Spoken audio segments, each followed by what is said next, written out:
Tell y'all this shit, cause this shit really been fucking with me, really been eating me up. I ain't never stiffing none of my partners, bro. What do you do when your closest homie, the one who helped you build your entire empire from the ground up, allegedly takes $70,000 from you and then claims you were too high to remember handing it to him? That's the situation shaking up the whole hip-hop scene right now. The drama involves NBA YoungBoy and his former Day One partner, BBG Baby Joe. This is a friendship that began in the streets of Baton Rouge, grew into a multi-million-dollar movement, and then completely fell apart over what might be the most confusing theft accusation rap fans have ever seen. But here's the twist nobody expected. Baby Joe just dropped a surprising explanation that has everybody rethinking what they believed about this situation. By the time you finish hearing this breakdown, you'll see why this story is way deeper than missing money and how it exposes the darker side of loyalty in the music industry. Baby Joe revealed some shocking details about what he claims really happened that night, and why he's now basically pleading for YoungBoy to take him back while watching millions slip away. Let's start from the beginning. BBG Baby Joe and NBA YoungBoy have been locked in since the very start. They grew up in the same Baton Rouge streets and were true day one friends. Baby Joe wasn't some extra person hanging around or trying to get clout. He was there in the studio when YoungBoy was still just a kid trying to escape the trenches. Together, they built what became the entire BBG movement, one track at a time. Their chemistry was clear in their early videos and collaborations. Baby Joe had his own vibe, his own sound, but it always fit perfectly with YoungBoy's. They weren't competing, they were lifting each other up. BBG became more than music. It represented Baton Rouge loyalty and the ride or die mentality they both lived by. Baby Joe was part of the original foundation. But, like always in hip-hop, everything changes when real money enters the picture. Success tests relationships built in struggle, and sometimes the people closest to you become the ones who hurt you the most. And that's when the accusations hit. According to the streets, NBA YoungBoy claimed Baby Joe stole $70,000 from him. That isn't pocket change. That's serious money. It was a situation that took place on social media that I want to see if you could clear up for everybody, man. Because people were saying, now this is rumor, this ain't me, they were saying that you had allegedly taken $70K from NBA YoungBoy somehow. Some I holler at my brother about when he come home type. Just some, some in-house shit. Okay, now why would people think that you had taken $70K from NBA YoungBoy? Shit, yeah, it said in the song. The way this whole situation came out was crazy. YoungBoy didn't call Baby Joe privately or try to settle things one-on-one like you'd expect from day ones who went through everything together. Instead, he aired it out through his music. His lyrics had the whole streets and social media scrambling to figure out what really happened. People immediately started digging, breaking down every bar and every post, trying to piece together a timeline. Some claim Baby Joe did take the money, saying he got greedy and thought YoungBoy wouldn't notice or wouldn't care because they were like family. Others argued it made no sense. Baby Joe had his own motion, his own opportunities, his own bag. Why would someone already eating off the BBG movement risk everything for $70,000? To YoungBoy, that was barely even a dent. What made it even messier was the fact that YoungBoy never fully explained what went down.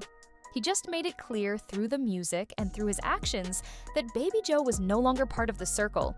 That opened the door for rumors to blow up. Blogs went crazy with theories. Some said it was deeper than money, that jealousy or tension had been building for a while. Others said Baby Joe was taking advantage of the relationship or crossing lines without realizing it. For months, Baby Joe didn't say a word. He stayed silent, maybe hoping things would fade or get solved privately. But recently, he finally addressed it and told his side, and his version is completely different from what people thought. According to Baby Joe, he never stole anything from YoungBoy. He says the opposite happened, that YoungBoy gave him the money but was so high at the time that he forgot about it later. Baby Joe explained it plainly in his interview. "I never stole from none of my partners. I would never take nothing from none of my partners." Tell y'all this shit, cause this shit really been fucking with me, really been eating me up. I ain't never stiffing none of my partners, bro. You hear me? I was giving it high. I was giving it. If you take meds, sometimes you forget stuff. You feel me? But like, I ain't no troll. I ain't never want to do this shit. But like, it's kind of getting out of hand. I ain't never go in my mood like that.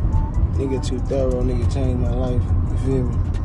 Like, and that shit be hurting my feelings. You feel what I'm saying? Like, that shit be getting to me. So I don't really like. Baby Joe said it could have been a case where the money was handed to him, but YoungBoy later forgot because he wasn't in the right state of mind at the time.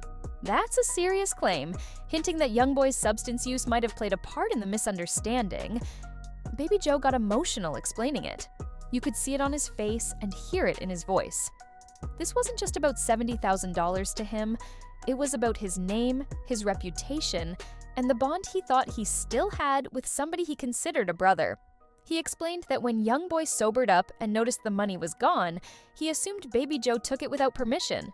But from Baby Joe's point of view, he was simply holding money that had been given to him legitimately. The real issue is that if someone is under the influence, their memory isn't always clear. So now, there are two different versions of the same night, and there's no real way to prove which one is true, unless somebody else was there or there's video evidence. Counted $2.5 million in the house, y'all. $2.5 million cash money. Cash money, million days, cash money.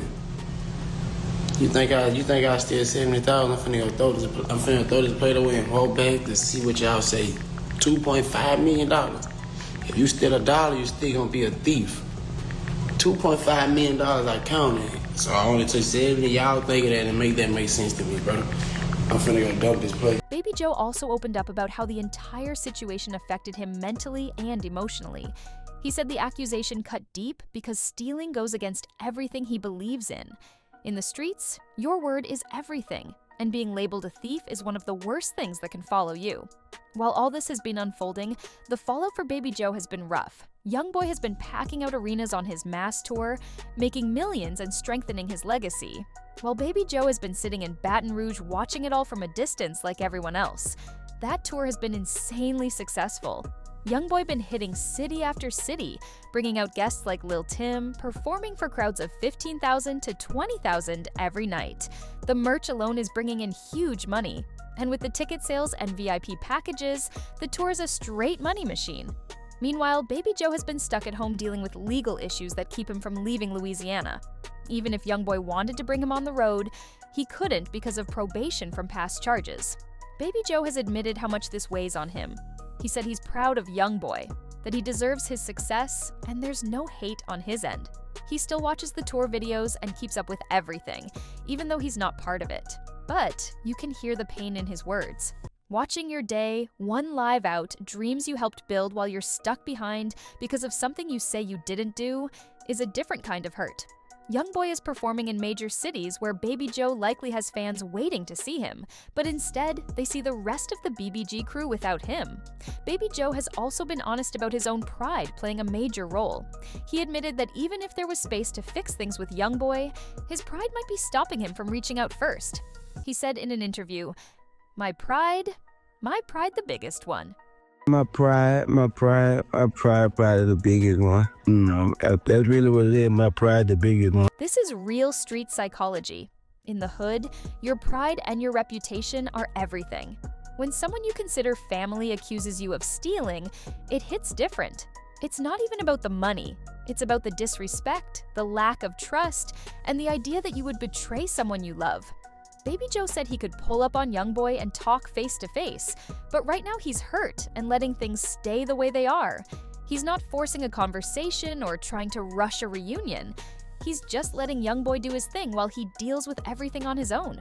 That pain is real, and you can hear it when he talks about the situation. This wasn't just music to him, this was family.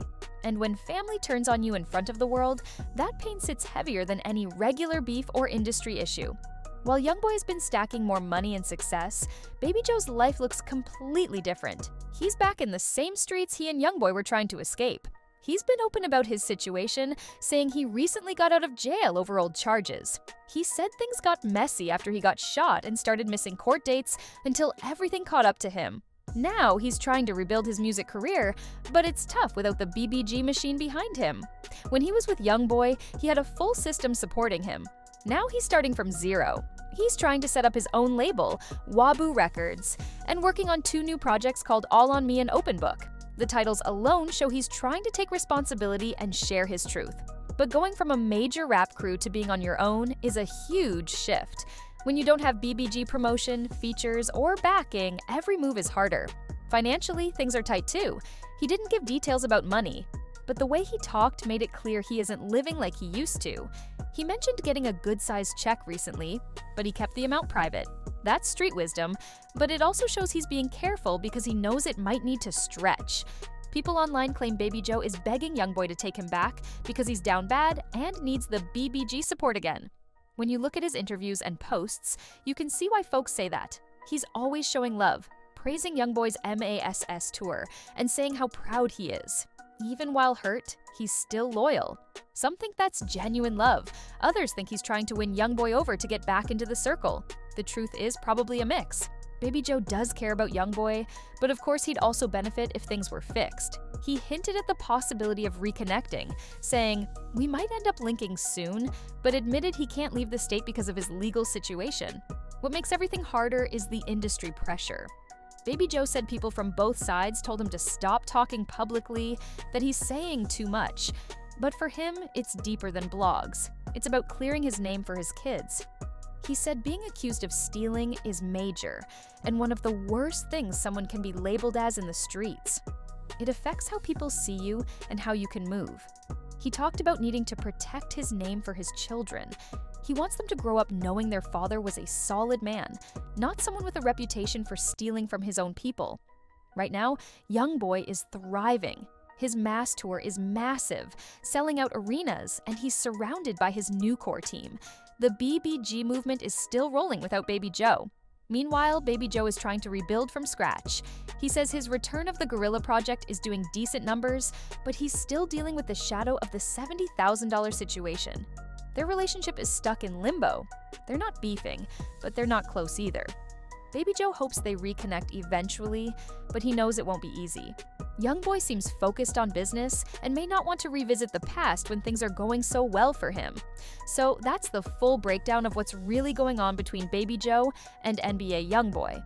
A bond that started in the trenches is now strained over money, pride, and loyalty. The $70,000 drama is deeper than cash. It's about trust and how quickly things fall apart when that trust breaks. Whether you think Baby Joe is telling the truth or trying to get back on YoungBoy's good side, it's clear the situation shows the darker side of brotherhood in the music world.